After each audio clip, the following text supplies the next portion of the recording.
Hey, what's going on, y'all? Welcome back to DisRizEnt. Today we'll be sitting down with someone who has become one of the most recognizable voices on social media. Whether you know him from his life stories, his interviews, or his unfiltered opinions, one thing is certain. OG Percy has built a reputation for telling it exactly how it is. Today's conversation isn't about viral clips, it's about the man behind the name, the lessons he's learned, the culture we live in, and where we go from here. OG Percy, thank you for being here today. Okay. I'm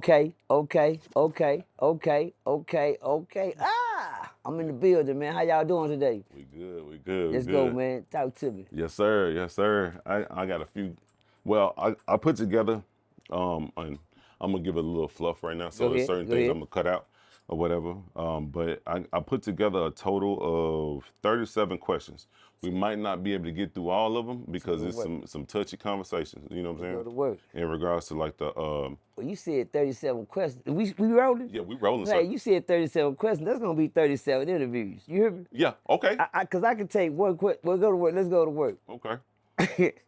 So the first question, the first segment is a total of 6 questions, right? Let's work out. I want to dig into before the fame, Let's go. before OG Percy became OG Percy. You feel me? Yes, sir. So the first question I want to pull from this segment is, who was Percy before the world knew OG Percy? Percy was a ghetto child. My hood was a ghetto coming up, but it was the most I looked at my hood as a good place to live, man. A safe place, man. Where the neighbors helped me, the neighbors helped raise you, the street raised you, everybody in the street knew your business. We had things to do. We played hide and seek at night. We grew up as a family on my block. We played little games, chase, jump rope, softball on the street, throw up tackle, touch football in the street, all type of stuff. We went to the movie theaters. Dollar movies, go skating. My mama let us go skating to the skating ring. We used to go to the bowling alley, man. I mean, I look at the hood as a safe place, man. I'm telling you, it didn't get no better than this, y'all. I grew up in a world where y'all may think I'm, hold on, let me slow my roll. Y'all may think I'm old, but I was born in the '60s. I just put it like that. I was born in the '60s. So and with that being said, with wisdom come age. You know what I'm saying? With knowledge come experience. You know what I'm saying? And for me to live the where I'm at, it's pretty good. But when I came up, man, I looked at my hood as a very safe place, man. Good place. But as I got older, it affected me in a bad way. I grew up in a world, y'all, where wasn't no cameras and no cell phones. Oh, hold on. Get a little order in the court in here. Cause I know y'all think I'm lying when I say that. What do you mean ain't no cell phones and wasn't no cell phones or cameras? Just imagine a world with no guns and no knives. Just imagine that world. Well, how safe would the world be? Well, just imagine a world with no phones and no cameras. How safe did you think the world would be? And guess what, y'all? It was safer when it wasn't no phones and it wasn't no cameras. And that's the sad thing, because guess what you didn't know? You can get away with more when it ain't no phones and it ain't no cameras. You know how much, things took place and nobody never got caught? It wasn't no phones and no cameras, but you know how safe it was? It was more safer when it wasn't no phones. And I don't even know why that was, but I came up in my hood and it was a safe place, man. I grew up in the church. I was a little drummer boy. My mama had 3 sons, and we had, thank you, hello. Not today. I grew up with my T John. Come on now. Can we take a pause? Okay, we Can we pause right quick? Yeah, but y'all, my hood was a very good place, man. We had things to do when I was a kid. I went skating, but my mom had 3 sons, man, and it was like the 3 wise men, and we looked at ourselves as always being the 3 somebodies, even when we had the 3 stooges. coming up. Something to look at to say that we was a part of a three. You know what I'm saying? They looked at us as the little drummer boys. One thing about, we used to go in the back, we used to watch a little cartoon called Fat Albert, y'all. And doing Fat Albert, he come on, they be in the garbage can, they be in there beating on stuff and doing their thing. Nah, no. Fat Albert, you know. Hey, Bill Cosby. Thank the Bill Cosby, another one of the fathers that raised us as a culture of people. Bill Cosby, y'all. And I can keep him in rotation during this whole conversation because Bill Cosby didn't even tell y'all he grew up and looked at the place as a safe place either, but as he got older, it affected him in a bad way. Like me. I'm at church, they found out we beat on them pots and pans. My mama say them boys love to beat on. She said, I'm gonna get they whoop their ass because they keep taking my pots and my skillets outside, beating on them and turning up the coat hanger. My bad, y'all. We used to have things called coat hangers. We could hang our clothes up, y'all. And they used to have this little piece of, thing on the bottom. We turn mama coat hangers up, make drumsticks out of. And she get mad as a goat at us, man. But she bought us a pair of drums one Christmas, and God be damn. As soon as she bought them, all three of me and my brother knew how to play them drums. With no teacher, we wasn't nothing about 4 and 5 years old. They said we had a God-gifted talent. For them boys to get on there and just know how to keep a rhythm like they doing it, ain't never don't know kids know how to do it. But we grew up playing, we grew up being percussionists, man. We had our times in church. Me and my three brothers, we end up playing for one of the greatest churches, Greater Mount Tabor Missionary Baptist Church in Fort Worth, Texas. We ended up being their drummers for years, and it was like a generational thing. One thing about that church, if you didn't have a cold drummer, you ain't got nothing. I don't like no church that ain't got a weak drummer.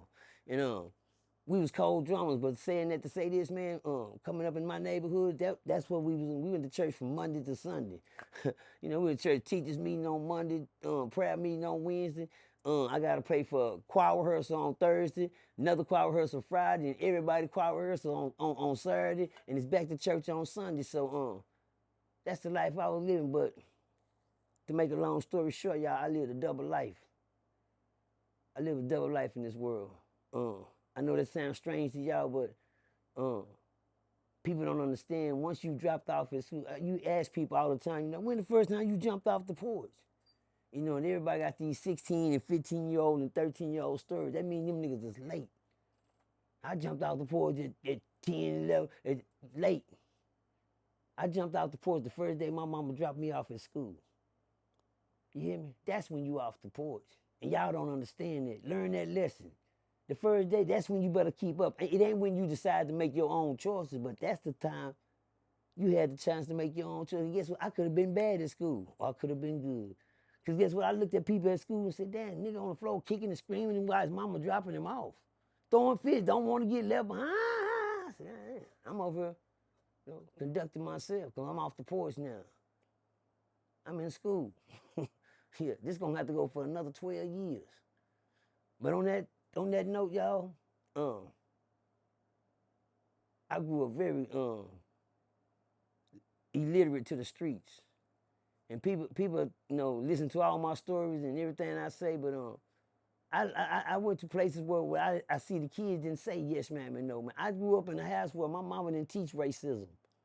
Yeah, we don't know about no drugs. My dad is a 3-time discharged veteran. Honorable, 3-time discharged veteran. Honorable. My mama been saved since she was 6. Hey! My mama been saved since she was 16 years old. You understand me? And that's all we know is church and honor.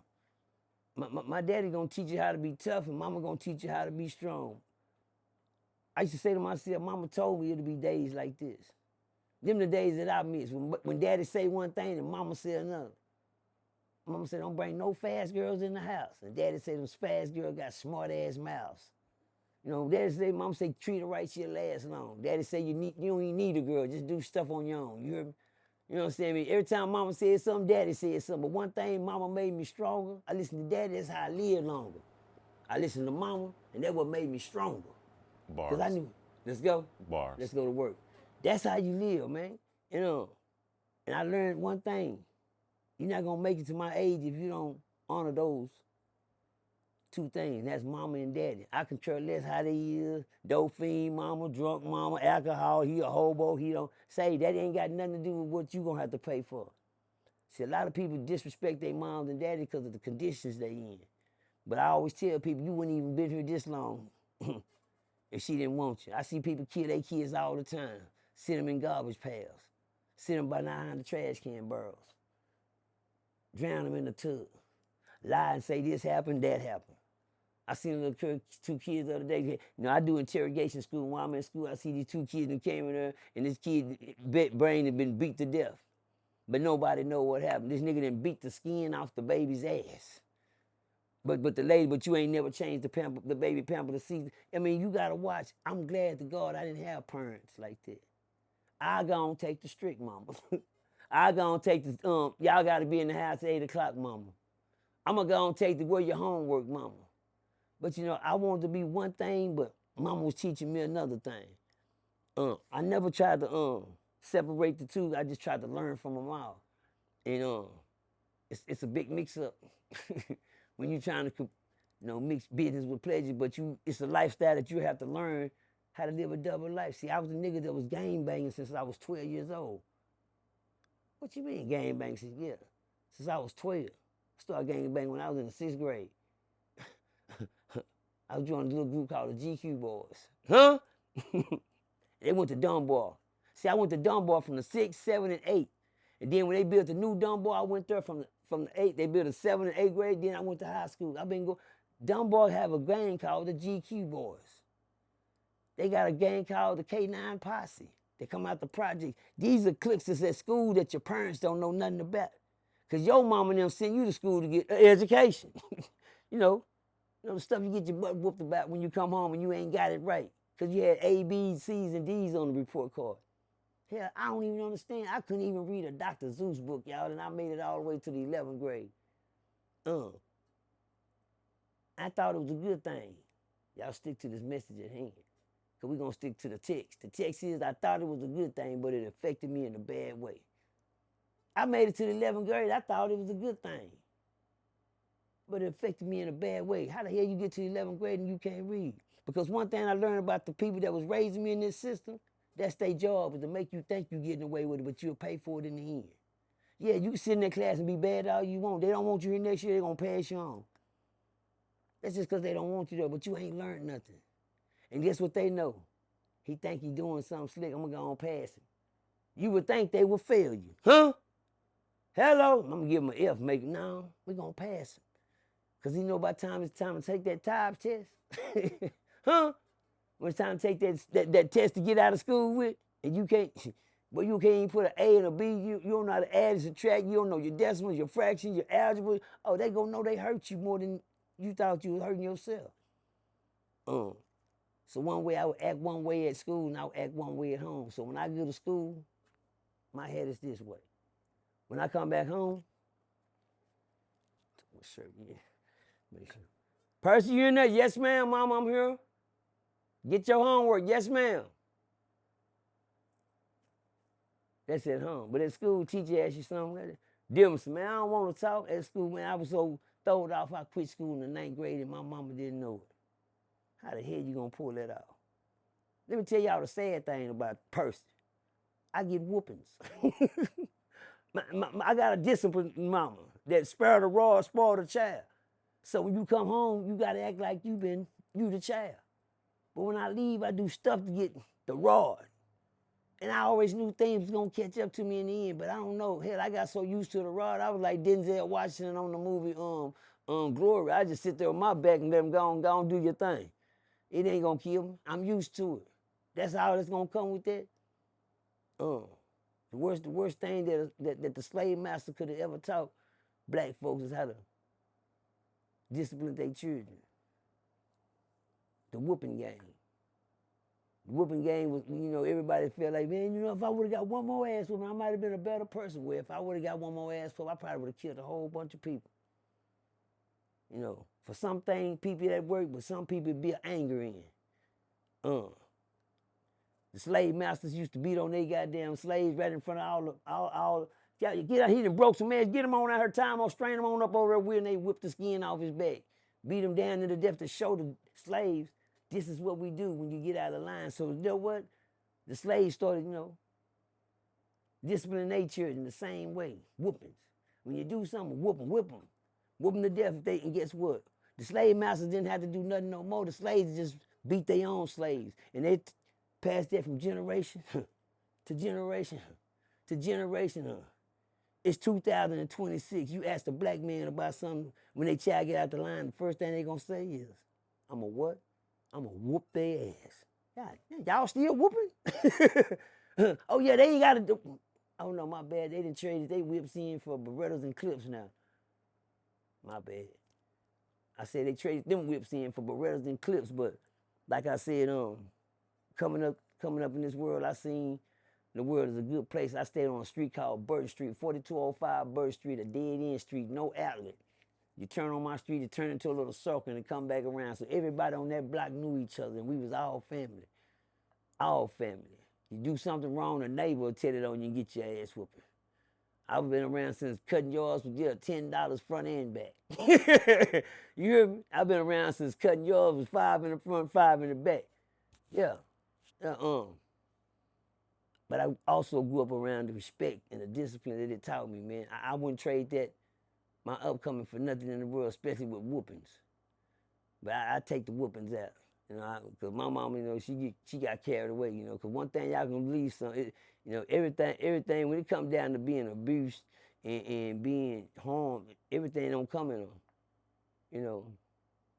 I grew up with a mom that said, if one, mama got 5 kids, you know, if one mess up, everybody getting a whooping. I'm like, God damn, everybody?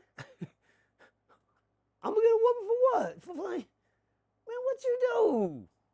Damn, man. You know, and I got 5 kids to worry about. I gotta worry about who ain't gonna, you know.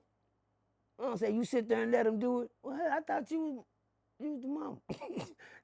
I mean, yeah, my mama didn't play them games, but you know, I can't hate on how she was raised. And, you know, my mama came up in the cotton field days, so what goes for one, she goes for all.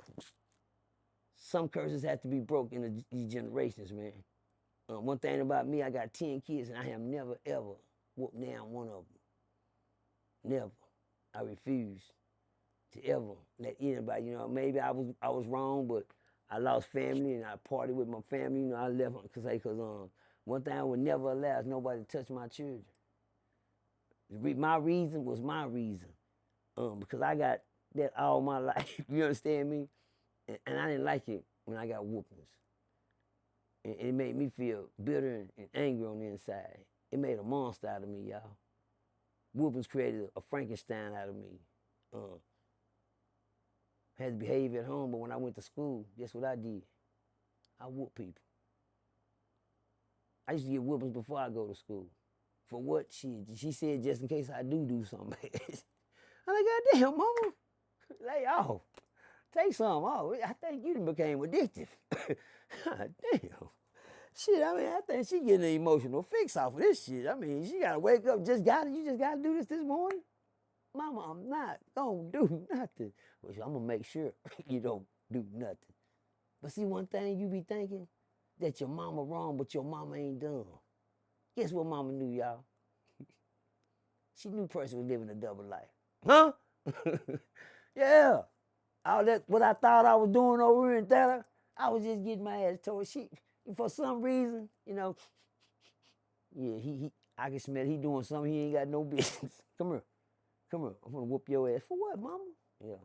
See, you know, when you used to going outside with your hat like this, and then all of a sudden you finna walk out the door and you got your hat all, you know. Hey, come here. Come here. Yes, ma'am. Get that goddamn hat. Put that hat on right, or don't wear that out. Yes, ma'am. You know, some circles you can run around your parents, but they watching you. Oh, you think you didn't went to cock in your head now. Huh? Oh, okay. First sign. Before she had to start putting the rag out my pocket. First time my mom pulled my rag out my pocket, that's when I knew I had to leave the house. I turned around and gave my mom a look in her face. I said, say, man. My mama grabbed that rag. She said, oh, this mean that much to you? She said, this mean that much to you? This right here mean that much to you, Percy? She said, you know what, baby? She said, here you go. Here you go. And she balled it in my hand like she said, there you go. And I still gave her that look because the parents even know when it's time that the whoopings is over. You hear me? That game only worked so fast. I left home when I was 16 years old. My parents didn't see me no more until I was 42 years old. I said I left home at 16. My family didn't see me until I was 42 years old. What I mean by that is being a family member again. Once I jumped off the porch, it wasn't no coming back. My mama had a rule in her house. For me in my house, we gonna serve the Lord. I don't give a damn about how you been out drunk all day and you just get in, hey, time to get up and go to church. Damn, mama ain't gonna, boy, I'm tired. It's like boot camp. Oh, you going. You ain't no excuses. We grown niggas in the church, goddamn me, like, man, it's crazy, man. We sitting in the back now. We old enough to sit in the back. We don't gotta go to the front row like we used to grew up on. I've been sitting on the front row of the church since my feet couldn't touch the ground. Huh? I've been sitting on that long, on that pool, that tree, my feet was still standing straight up like this when I was sitting on the pew. Until them jokers grew. I've been there that long till they done went through. I grew up respectful, y'all. Where respect was earned, not given. You earn respect. You make a person respect you. I grew up on the most important thing in life, people that's listening to me, children that's listening to me. I grew up on yes, ma'am, and no, ma'am. The best thing that you can ever, that's the best game in life right there, y'all. Yes, ma'am. I'm letting y'all know, the best game in life is that. If you can remember that, wherever you go, you'll be here for a long time. But once you lose that for people, shit, it's just a matter of time. Hello? Talk to me. Speaking on that, what would you tell your 18-year-old self if you could go back in time? What would you bring out to your 18-year-old self or explain to him? My 18-year-old self, man,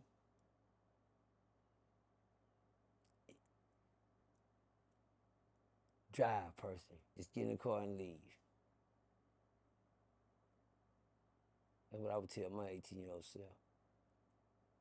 Don't worry about it. Go down the street and get your daddy and them. They'll take care of it. That's what I would tell myself. Damn, why did I do that, man? That's what I would tell myself. Damn, what? But now you gotta ask me a question. Say, make it what? Make it make sense. When I say stuff, when I point at you, you always say, make it make sense. Make it make sense. Gotcha. I'm just saying things that, people ain't understanding. But they want to know what is all that about. What's the work, when, whys, and why am I saying that? Because at 18 years old, I worked at Midland Memorial Hospital, y'all. I had a good job. I started out washing dishes, 17 years old, at Midland Memorial Hospital. 17 years old, my stepmama got me a job up there with her. She worked there 36 years, y'all, her life. When I first got my job there, she told me, like, he said, man, I can't do this. You gotta stop that to get this. I said, I gotta stop that to get this? She said, yeah, if you want something, put that. And like I told him, it ain't that important. And I said that a while ago. I said, yes, ma'am. And I put that down. She said, now, when I call you to come up to this hospital, you get up here. When I got up there, man, she got me a job at the hospital. At this time, $5 an hour, boy, you had a good job. Because minimum wage was $3.35. Yeah, y'all heard me right. I said minimum wage for $3.35. I don't care where you work, it's $3.35. If you got you a $5 job, you got you a badass job. At my age, y'all. Back in them days. I went up there and got that job. I walked in there and I said, Mama, where I work? She took me back there with goddamn me pots and pans and shit. Goddamn me filled the hole. I said, what the hell is that? Damn, she said, yeah, this gonna be your job washing. I said, oh, hell no. Wash all these dishes, mama. She said, come here, boy, I done got you this job. You for work back here. I said, yes, ma'am. She said, she took a little thing out, put that back rubber apron on, goddamn, and put them gloves. She said, come on. And she jumped in that water, filled them things, and she showed me what I was supposed to do. And she got in there, she scrubbed, and she worked with me. She got me all caught up. She took her apron. She said, now I got to go back to work and do my job. All you got to do is keep up now. I said, yes, ma'am. Damn. I said, well, hell, if she can do it, I can do it too, guys. You understand me? She know I was always competitive. She said, let me tell you something. Every time you come to work, you check this little board right here. This boy he got new job opportunities all over this hospital. You don't got to stay in one spot at a time. So put in for it, but just in case you can move up. I would never do it, but guess who did? My mom. She said, come here, take that out. You take them gloves out, it's over with. I worked back there about 9 months, man. My hands had started turning goddamn soggy. I stayed in that water so deep, y'all. Thinking about my hands looked like I was, come on, man. But I moved up from that job, and she got me a requisition aid job. She said, now all you gotta do, now you come to work, all you gotta do is fill out the things. Every hospital got a little nurse station. They got sherbets and ice creams and juices they can go in there. Well, my job was to make sure that those requisitions was filled and kept them refrigerators filled over there. I did. I said, oh, hell, yeah, I got it. Sometimes you might have a lot of requisitions. You probably come to work and only have 2, but I learned one thing just like them dishes. Once you catch up with every icebox, keep up with every icebox. And I caught up, over my amount of time. Next thing you know, my mom said, well, take that, you off requisitions. It don't get no better. I want to do this, mom. I got used to it. She said, nah, move up. She got me a job as an x-ray transporter. All I had to do is, I had a CNA license. All I had to do is put the patients on the gurney and transport them to x-rays at the time they had to be there, make sure they get there and get back to their room safe. That's my job. I don't be sitting there waiting on my patient just get out of x-rays, and I'm riding the clock. You couldn't beat that. Tell from a crib. Man, one day I went to a heavy D, RIP to Rob Bass, Kid and Play, Troop, and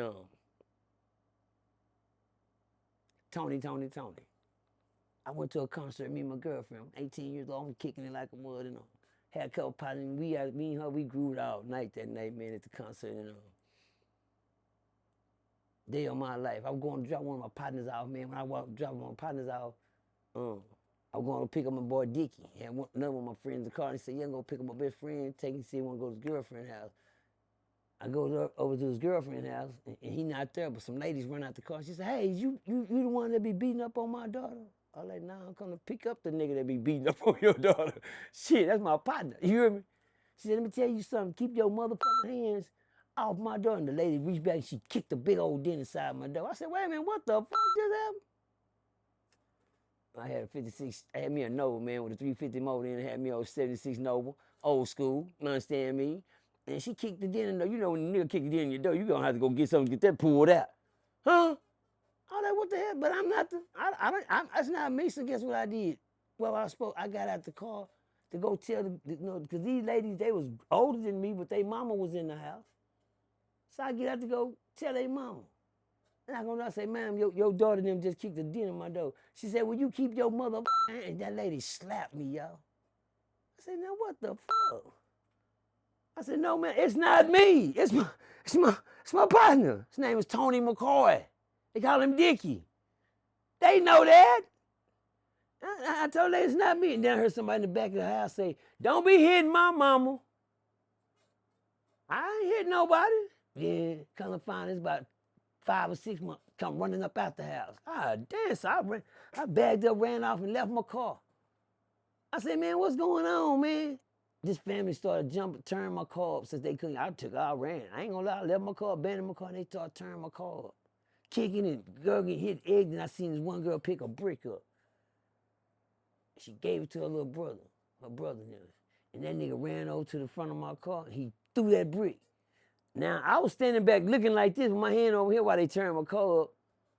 I'm like, man, I don't even know what to do. Shit, now I'm just a kid. These grown women, they mama, and goddamn. And then when I seen that brick go through my front car window, I snapped. I like, oh, hell, I ain't gonna let them just turn my car up. I'm at least go get my car. I ran up there and I just started fighting everybody that I could put. I popped this girl right in her motherfucking eye. I popped her brother. I turned around and popped the 2 aunties. I picked up this red old school tricycle, y'all. Back in the day, you They look, try to see you right around. This the old school red wagon, Tracy. They don't. I picked that jug up and I slammed that jug right across her head, man. Bam. My partner jumped, the little homie I had with me, he jumped out and he knocked their mama out. I said, oh, no, not the mama. He said, man, fuck that, that's wrong, man. They doing you wrong, man. I said, damn. But he hit their mama. I had enough sense to have respect for the elders. Even though I was taught that way, y'all gotta come up on my well bring. See, all that shit that I didn't want to do, but it followed me in life as respect. Even when my partner knocked the old lady down, I stopped her. I said, man, don't do that, man. We ain't gonna jump on her. That's their mama. My partner didn't give a fuck who she was. All he knew was they was harming me. The question he asked me a while ago, what would I have did different? I should just got in my car and left. I should have bagged up then when she kicked that dent in my door. I should have bagged up and went down there. But my mom and dad was out of town. They was in Miami, Florida on their vacation. I had to call my mama that night and they jumped on them flights that same night. I done ruined their vacation. I said, what happened? I said, mama, they told my car up. She said, who told your car up? I said, them people down the street, that fat they jumped on me. My mom said, I'll be damned. And she came home. I had to be at work the next morning. By the time they got there late, by like 5 or 4, my mom was getting ready for work. She said, Percy, his daddy wants you to come out there and put this blanket over your car. You know, cover your window up and stuff. He said, don't have your car just sitting out there like that. He said, he covered it up for me and put some bricks on top of the thing so the deer wouldn't move. He told me to ride with your mama to work. I had to go to work, y'all. I got to work. And my boss them called me to the security office because they said that I had been parking. When I was there, I had been parking in the employee, in the public parks. I didn't want to walk through that goddamn thing. I didn't like walking through them tunnels and shit, going all through that underground path just to walk to work. So I park in, the customer spot. You understand me? Have my car. I'm just gonna be here till 8 o'clock. I work from 6 to 2:30. So she ain't gonna be here long. I always park out, but they were giving me tickets for being, because they knew I was, I had an employee tag on my car, sticker, so they knew I ain't supposed to be there. So I thought I'd go down there and give them a little case, and it was 2 white men. He said, Mr. Johnson, yes, sir. He said, did you have altercation over this weekend? I said, yes, sir, 2 white men in suits. They're like Starsky and Hutch. I said, yeah. And so he opened up this folder of one of the people I hit in the eye, and they eye was shed black. I said, yeah, that's the one threw the brick through my windshield. He said, what do you mean? Threw the brick through your windshield. I said, yeah, that right there. Threw the brick through my window. He said, so did you do this? I said, yes, sir. I was fighting all of them. He said, what you mean all of them? I said, they mama, it was 2 sisters, and that one right there, and they brother. All of them. He said, then what you say happened? I say, I was coming from the track meet in Odessa. I was at the track meet in Odessa. I left the concert at the track meet. Me and my girlfriend went to a concert. I left the concert, so I came back home. I told him a perfectly well story. That's exactly how I got there. I was going to pick up Tony McCoy, and the police told me right there, he said, you mean Dickie? I said, yes, sir. They called him Dickie in the streets. But when I said Tony McCoy, the police knew who he was immediately. He said, Dickie. I said, yes, sir. He said, we've dealt with him before. I said, okay, well, I ain't never dealt with to be honest with y'all, I ain't never dealt with a police a day in my life. I go to church. I told y'all, I play the drums. I'm a kid. I don't know nothing. I've been going to school and church. Got me a good job. I done left Fort Worth to get out the gangbangers to try to get away from it and do something right with my life.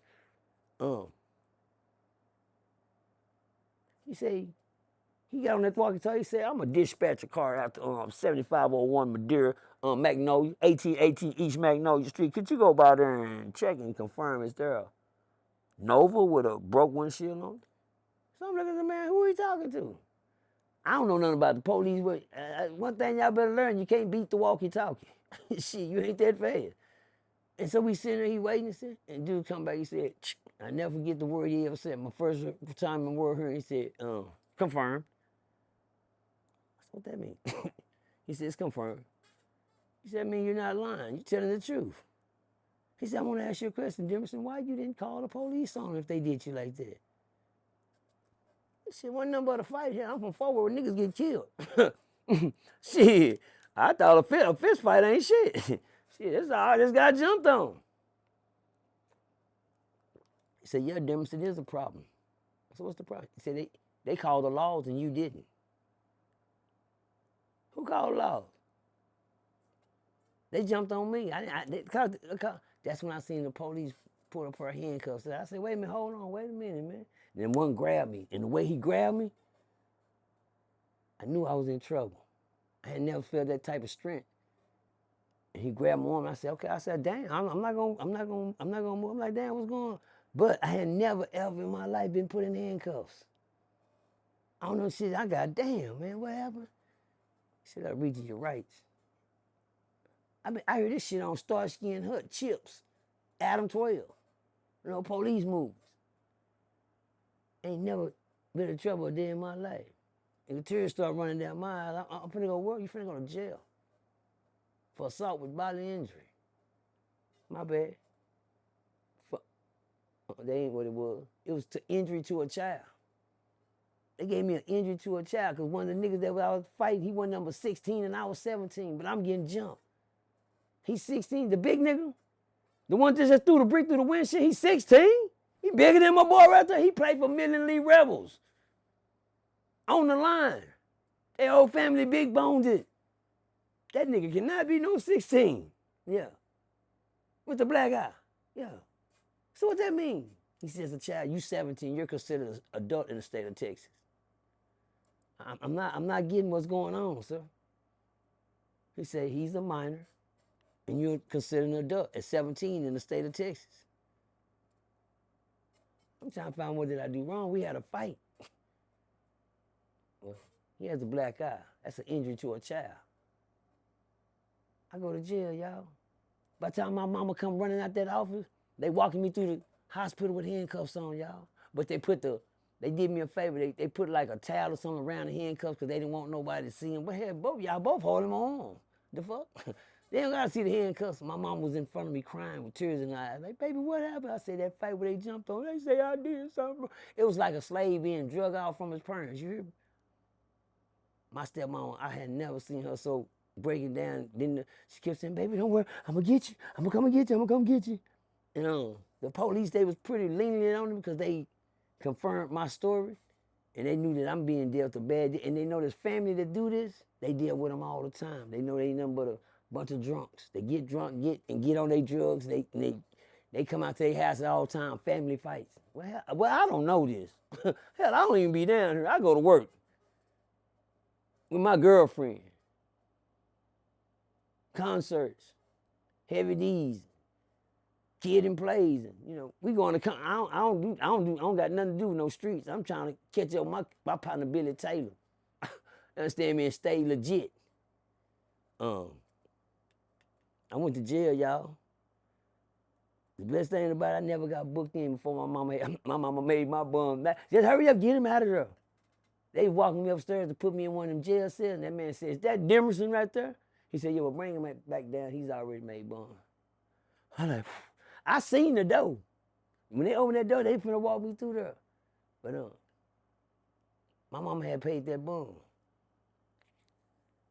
At 18, what I'd have did different, I'd have drove off, man. I should have drove off.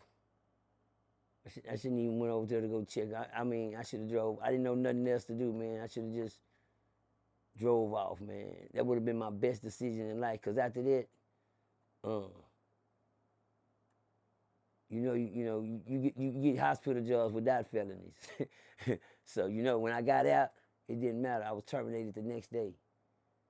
What the fuck?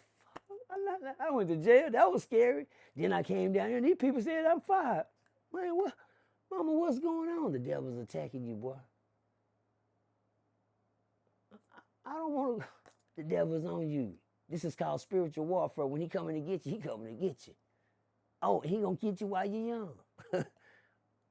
While you think you doing the right thing and leaving him out. Oh, don't worry about it. Remember all that church that you didn't like going to? It'll start kicking in for him because you can remember.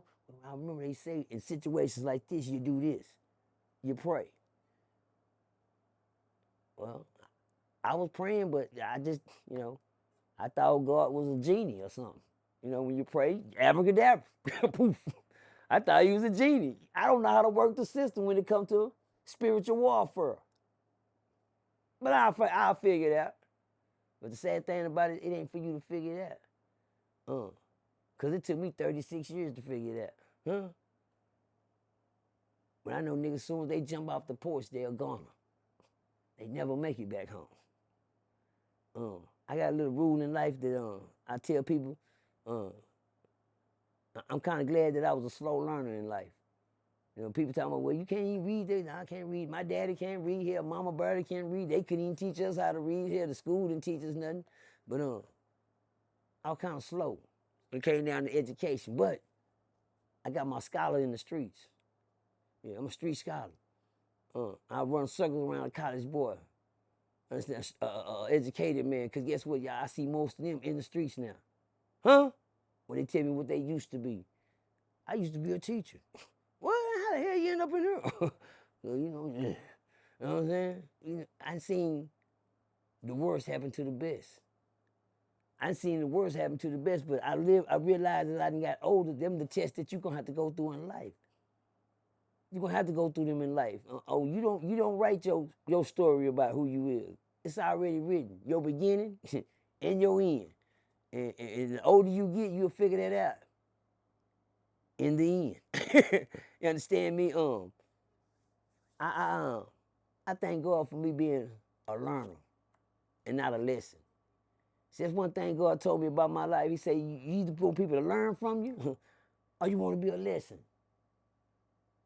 How they gonna learn from me, God? I ain't got no education. I ain't gonna, but I sure don't want to be a lesson, because guess what? I've learned off a lot of people, y'all, because I wasn't taught nothing in school. A lot of y'all are taught people. I'm a learned student.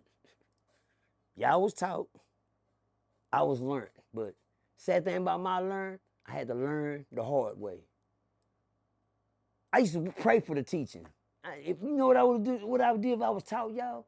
Like I told my partner, I would have been a Q dog and made it to where I was, to the Marines, and got my Green Beret, because I always wanted to be one of the few, the proud, with that Marine, with that white hat. I always wanted to be one of them. That was my dream. I didn't want to be no damn Crip. What's wrong with y'all? No, who the hell? Who? Nobody in their right mind would think like that. You know, prepare destruction for your life before you even get there. I'm gonna be a Crip. Hell no, I want to go to college. I want to be a kid. I want to twirl my cane, go on some frat parties, stepping and turning things out, have the latest crib, got my swole on, and can't nobody, what? Enjoying the life I was supposed to, that I wanted to. But when you don't write your life story, you can't tell it. The man wrote my story. I had to accept it. Don't look at them cards you got that you was dealt, nigga, and play them. Huh? I said, go on, look at them cards he dealt you and play them. Now you can't throw your hand back in.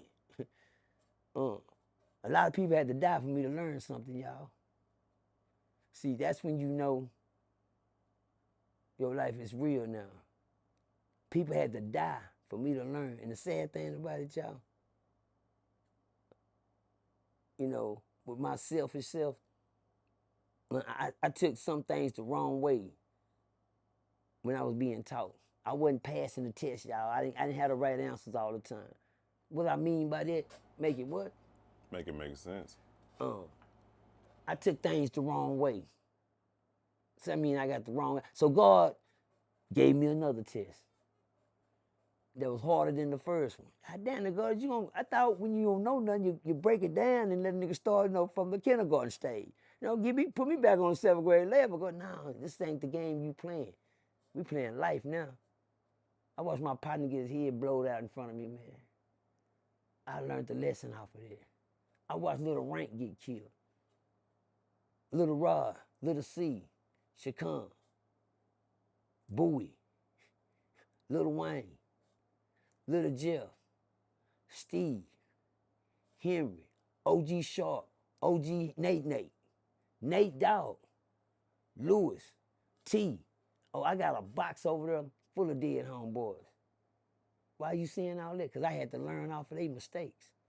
Ain't that sad? That's a lot of niggas dead for you to learn off of a person. I know it. But every time one drop, guess what, y'all? I learned. Well, shit, I know not to do that. That's what I learned. What not to do when somebody had to die for. And I say to myself, shit, Percy, you better chill, because you doing worse than what they doing. Ain't nobody killed you yet. I just knew, it's sad when you know somebody gonna kill you. It's sad when you go in the house and your mama got the insurance man sitting there. I say, no, what do you want? She said, baby Percy, I need you to sign these papers. I say, for what, mama? She said, baby, because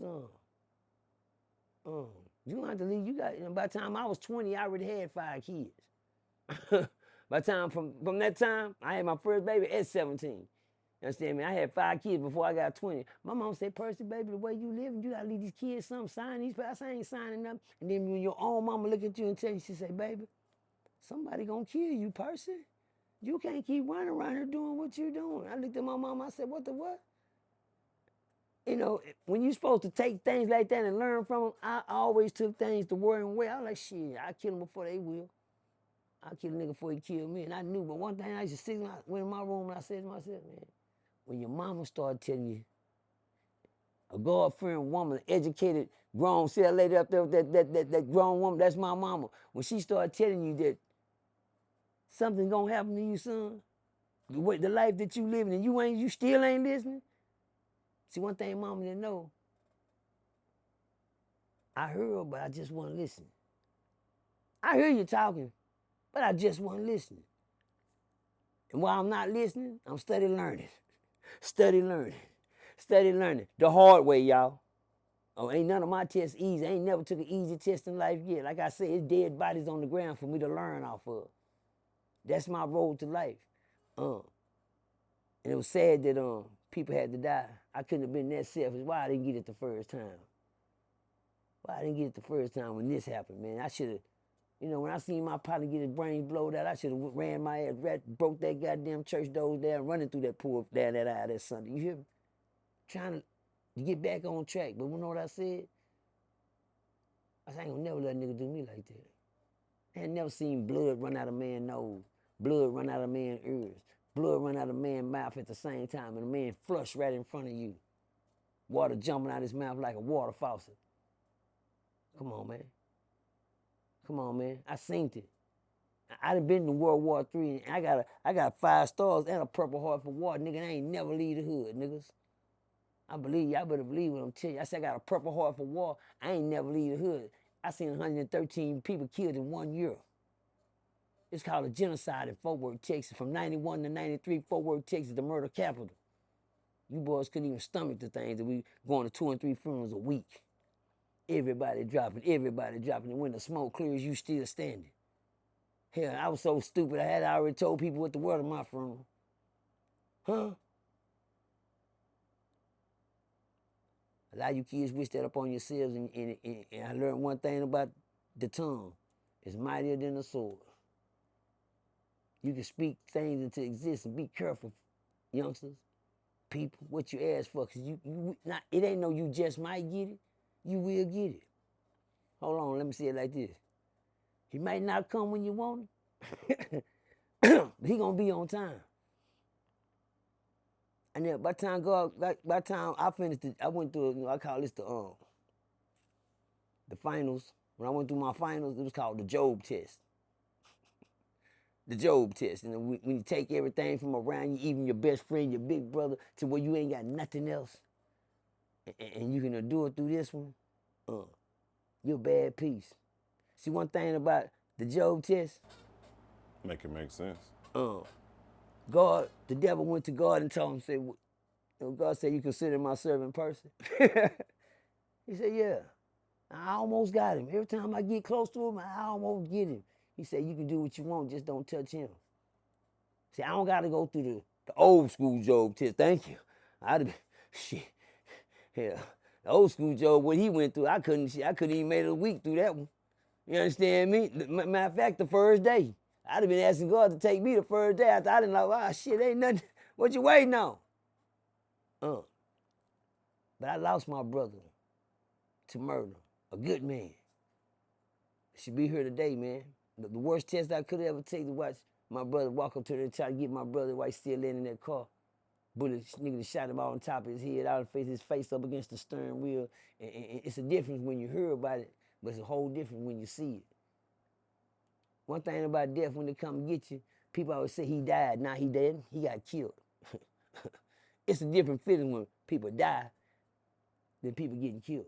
It's a whole different feeling. The hurt ain't the same.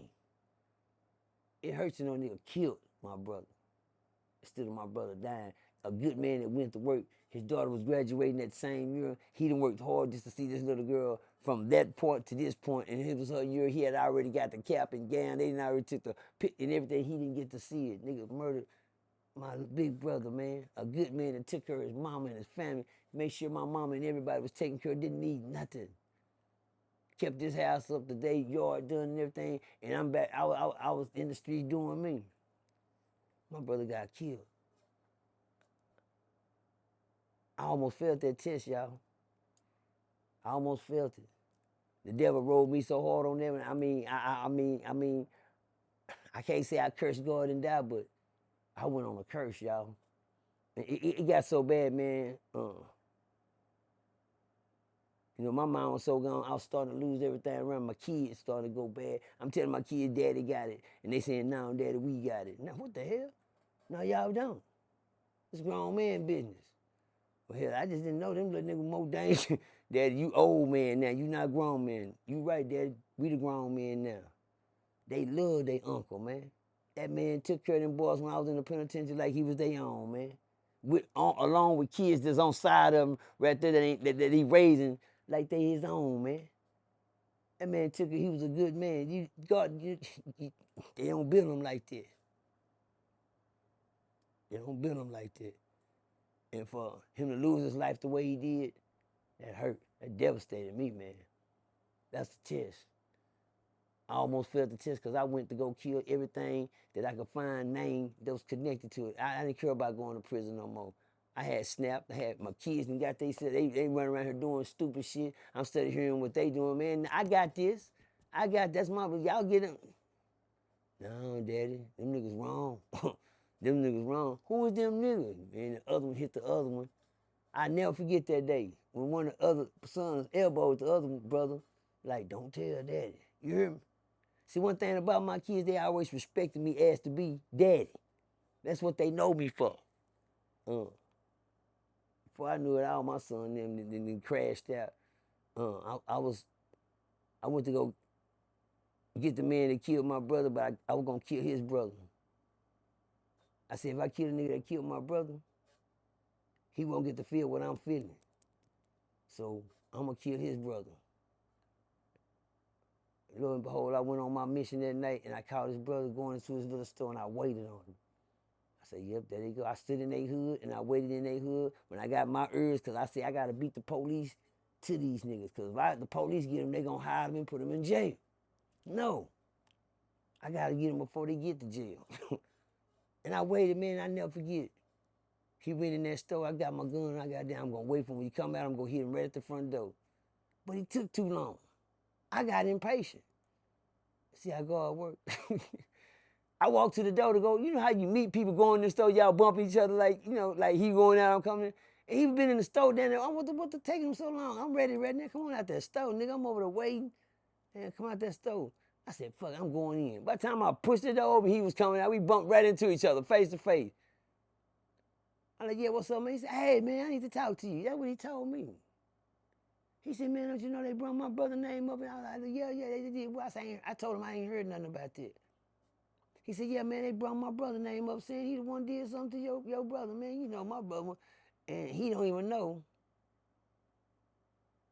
I'm going to tell y'all how God works. Y'all ain't going to believe what I'm telling y'all. My brother got ambushed. He never seen it coming. He didn't know what was going to happen. When I caught this youngster in that store and I was looking in his eye while he was talking to me, he didn't even know what was finna happen. And guess what, y'all? I seen my brother facing that man. I was like, what the fuck just happened? My brother let me know, don't do that, man. He don't even know what's finna happen. And I felt like it was wrong for him to do my brother. I said it'd be wrong if I did this, man. And that young man didn't even know, and I let that man make it, man. I don't even regret that. But guess what? I had somebody else on the line. I said, you know what? I just killed a nigga. So I went to his mama's house, and I waited at his mama's house in Polly. And I waited on that street corner, and that's when I got the answers to my test, y'all. This is the final exam, and God said, this is the last question for you. He said, you gonna pass or not? When my brother got killed, I had never heard nothing from him. The death wasn't what I thought it was. They always say, you always heard from your loved one. Well, goddamn, I ain't heard nothing. My brother did, you know, I'm waiting to hear from him so he could tell me, talk to me, man. I started to go to a fucking, whatever they think, a masseuse or anybody to tell, mind read or one of, but I felt my spirit ain't on there. God said, you better not, shit, you better not go to nobody for answers when you got me up here. I'm looking, but I don't hear nothing, God, my brother ain't seen. And it was driving me crazy. And while I was sitting at this stop sign on 8th Street in Earls, y'all, I never get where I was, 8th Street in Earls, waiting on this man to come out this man's house. My brother finally talked. He said, Percy. I said, what the fuck? He said, man, go home and take care of mama, man. He said, don't do that. You failing the test. Right now, look, you already failed. You letting these niggas make you fail the test. I said, what the hell? He said, go home and take care of mama. That's what I want you to do. Don't do this for me. Take care of mama for me. Nigga, I can't take care of mama. This nigga shit, nigga, I'll be living off y'all. He said, I got you. I tell my brother right now, man, thanks for putting the word in up there for me, man.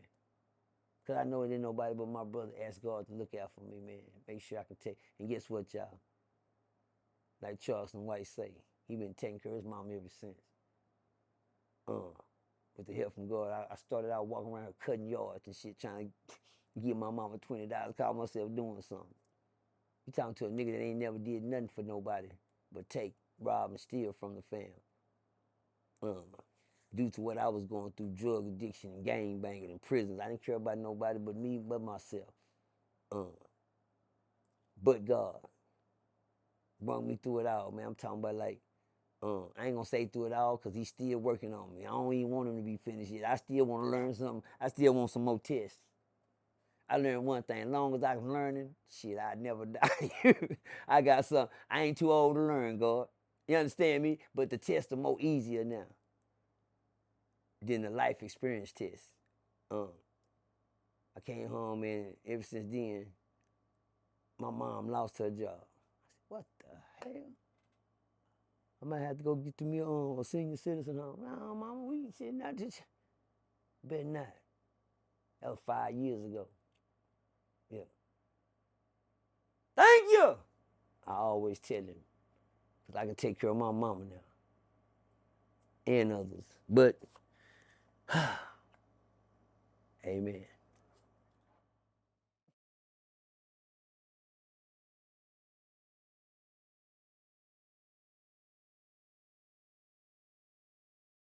Thank you for tuning in to DisRiz Studio Productions YouTube channel. Feel free to like and subscribe to my channel, which enables my production team to keep producing fire content like what you just viewed. Also, follow me on social media to stay up to date with what's new or future projects. Find me on social media on Facebook, Instagram, and Twitter at DisRizEnt. Business website www.DisRizEnt.com. Take care. Peace.